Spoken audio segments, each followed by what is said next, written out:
Hi అండి. Welcome to Tamil Durga shorts. అందరికీ good morning. అందరూ ఎలా ఉన్నారు? బాగున్నారా? మేము కూడా చాలా బాగున్నాం.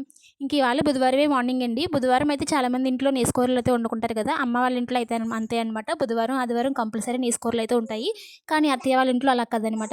ఎందుకంటే విలేజ్ కాబట్టి లోపల వరకు ఏమీ రావు. మనం వెళ్లి తీసుకోవాలంటే చాలా దూరం అయితే వెళ్ళాలి. ఇంక ఇదంతా ఎందుకులే అని చెప్పేసి ఉన్నవే వండుకొని తినేస్తాం అనమాట. ఉంటే కూరగాయలు మాత్రం కూరగాయలకి ఏ లోటు ఉండదండి. రోజుకొక రకం చొప్పున వండుకుంటూ ఉంటాము. లేదంటే పప్పు వేసి ఏదైనా వండుతూ ఉంటామనమాట.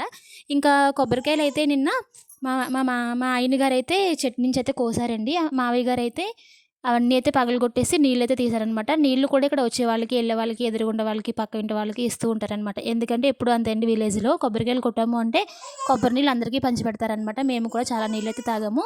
నాకు కోల్డ్‌గా ఉంది గానీ మా హస్బెండ్ అయితే వద్దన్నారు గానీ నేను ఆయన మాట వినకుండానే ఒక చెంబుడు నీళ్ళ వరకు తాగేసాననమాట. ఇంకా నిన్న ఆల్రెడీ ఎండలో అయితే వేసామండి. ఇంక ఇలా 3 డేస్ వేసామనుకోండి బాగా ఎండుతాయనమాట. ఇంకా చేటల్లో ఉన్న ముక్కలన్నీ కూడా నిన్న ఎండు ముక్కలే అనమాట అవి. తీసేసైతే మా మావయ్య గారు చిన్న చిన్న ముక్కలుగా కోసైతే పెట్టారనమాట. అవి ఇక్కడ పెట్టామనుకోండి కుక్కలకి భోజనం అవుతదది. అందువల్ల అదైతే మేడ పైన పెట్టాలి. ఇంక ఇవైతే మొత్తం అన్నీ ఓపెన్ చేసి పెడుతున్నాననమాట. కొంచెం ఎండ తగులుతది కదా అని చెప్పి. ఇంకా ఈలోపు మా చిన్ను హడావిడిగా వచ్చి రోడ్డు సైడ్ వెళ్ళిపోవడానికైతే చూస్తున్నాడనమాట. మేము ఎక్కడైతే తిడతామేమో అని చెప్పి నా పక్కన కూర్చొని అలా అన్నింటిలోని చేయి పెడుతున్నాడు. ఏ పనిలో అయినా సరే మా చిన్ను చేయలేనిదే ఆ పని జరగదండి. ఇంకా ఇవాళైతే మా ఆయన గారు బ్యాంక్‌కైతే వెళ్తారు. నన్నైతే క్లాస్ దగ్గర దింపేసి మధ్యాహ్నం వీడియోలో అయితే కలుద్దాం. ఛానెల్‌ని సబ్స్క్రైబ్ చేసుకోండి. బాయ్.